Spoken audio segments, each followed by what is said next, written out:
Organisational theories, इसका second part है। Organisational theories, सांगठनिक सिद्धांत, सेकंड पार्ट है।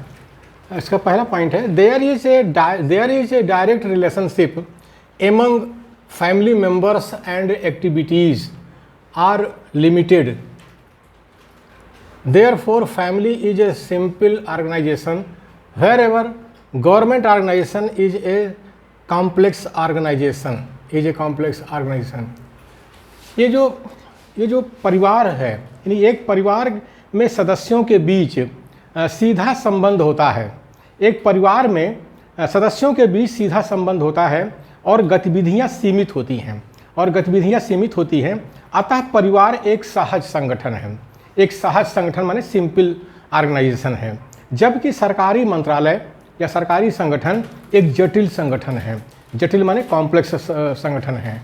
गवर्नमेंट के ministry, home ministry, defence ministry, industrial ministry, communication ministry, railway ministry, ये सब जो है काफ़ी जटिल संगठन है, कॉम्प्लेक्स ऑर्गेनाइजेशन है जो सरकार के हैं। लेकिन जो एक फैमिली होती है जिसमें 4-5 सदस्य होते हैं, वो उसको सिंपल ऑर्गेनाइजेशन कहते हैं। तो ये फ़र्क है सहज संगठन और जटिल संगठन में। एक तरह से जो सिंपल ऑर्गेनाइजेशन है ये इनफॉर्मल है, और जो ये जटिल संगठन है, कॉम्प्लेक्स संगठन है, ये फॉर्मल संगठन है। इसका सेकंड पॉइंट है साथियों, सेकंड पॉइंट है, take away our factories, trade, avenues of transportations and money, leave over nothing but our organization, and in 4 years we shall have re-established ourselves। Andrew Carnegie बोलते हैं, Andrew Carnegie वो कह रहे हैं, Andrew Carnegie कह रहे हैं। एंड्रयू कार्नेगी ने संगठन के महत्व को स्पष्ट करते हुए कहा है। संगठन का क्या महत्व होता है, एंड्रयू कार्नेगी बोल रहे हैं, हमारे कारखानों, व्यापार, परिवहन की सुविधाओं तथा धन को ले लो। संगठन के अतिरिक्त हमारे पास कुछ न छोड़ो, और हम 4 वर्षों में ही स्वयं को पुनः स्थापित कर लेंगे। ये एंड्रयू कार्नेगी कह रहे हैं संगठन के बारे में कि सब कुछ ले लो, लेकिन अगर संगठन हमारा बचा रहता है तो उसी संगठन के सहारे 4 वर्ष में हम फिर से उसी जगह पहुंच जाएंगे जहां पर आपने हमको छोड़ा था। तो ये संगठन का महत्व है, एंड्रयू कार्नेगी ने समझाया है। अब हमारे मूल निवासी बहुजन हैं भारत देश के अंदर जो संगठन बनाने चले हैं, उनको संगठन समझना चाहिए कि संगठन का महत्व क्या होता है। लोग बड़े हल्के में लेते हैं संगठन को, दिक्कत ये है। थर्ड पॉइंट है साथियों, At one time, Jews were living in ghettos, but on the scale of organization, they are ruling all over the world. They have a large number of multinational companies. एक समय था जब यहूदी लोग घेट्टो means अछूत बस्ती, जैसे आज भारत में अछूत बस्तियां होती हैं, वैसे एक ज़माने में यूरोप में घेट्टो हुआ करते थे। तो एक समय था जब यहूदी लोग घेट्टो अर्थात अछूत बस्तियों में रहते थे, किंतु संगठन के बल पर आज सारी दुनिया पर शासन कर रहे हैं। सारी की सारी बहुराष्ट्रीय कंपनियां यहूदियों की है। जितनी बड़ी बड़ी कंपनियां मल्टीनेशनल हैं दुनिया में, वो यहूदियों की हैं। इसको भी देखा जा सकता है कैसे एक कौम अछूत बस्ती से निकल करके दुनिया पर शासन करती है और एक रूलिंग कम्युनिटी बनती है दुनिया में। यहूदियों से इसको सीखा जा सकता है। यानी संगठन कैसे बनाते हैं, यहूदी लोगों से सीखिए। व्यापार कैसे किया जाता है, यहूदी लोगों से सीखा जा सकता है। चौथा पॉइंट है साथियों, इसमें चौथा है organisation meaning. 3 elements are included in the organisation. तीन तत्व संगठन में निहित होते हैं। संगठन में 3 तत्व निहित होते हैं। पहला है फर्स्ट है प्री डिटर्मिन्ड एम, पूर्व निर्धारित लक्ष्य। दूसरा है कोऑपरेशन, कोऑर्डिनेशन, टीम स्पिरिट, सहयोग, समन्वय और टोली भावना।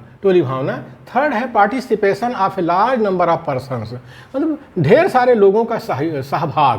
पार्टिसिपेट माने सहभाग, ढेर सारे लोगों का सहभाग। संगठन में जब तक ढेर सारे लोग नहीं होंगे वो संगठन माना कैसे जाएगा। एक आदमी से संगठन नहीं होता है। अगला पॉइंट है इसी में, ऑर्गेनाइजेशन मीन्स एन ऑर्डर। संगठन का मतलब होता है व्यवस्था। हमारे मूल्यवासी बहुजन जानते ही नहीं कि संगठन का मतलब व्यवस्था होती है, और ख़ासकर सुप्रीमो तानाशाह को नहीं मालूम है। तो सुप्रीमो तानाशाह जो है संगठन का मतलब ही नहीं समझते।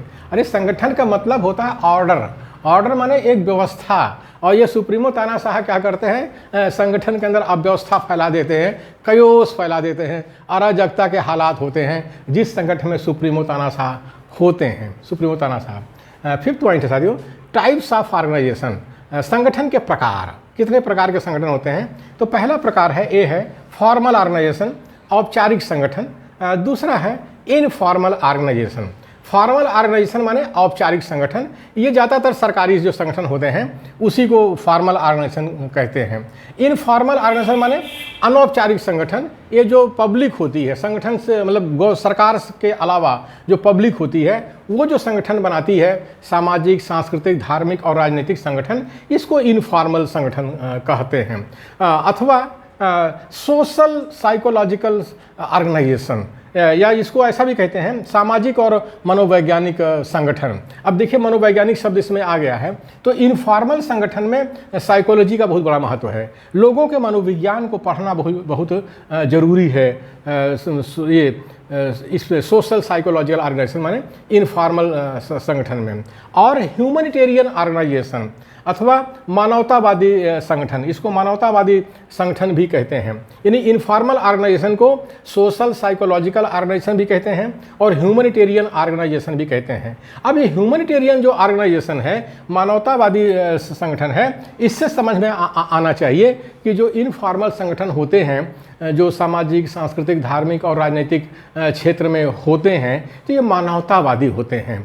यहाँ पर सुप्रीमो तानाशाह नहीं होने चाहिए। सुप्रीमो तानाशाह क्या होते हैं, एक जो है जंगली जानवर होते हैं। तो ये सारे संगठन को बर्बाद कर देते हैं, गंदगी फैला देते हैं। हमारे मूल निवासी बहुजन का दुर्भाग्य यही है भारत देश में कि उनके जो सामाजिक, सांस्कृतिक, धार्मिक और राजनीतिक संगठन हैं, सबके अंदर सुप्रीमो और तानाशाह पल रहे हैं, पनप रहे हैं। तो उन्होंने पूरा बर्बाद करके रख दिया है मूल निवासी बहुजन का।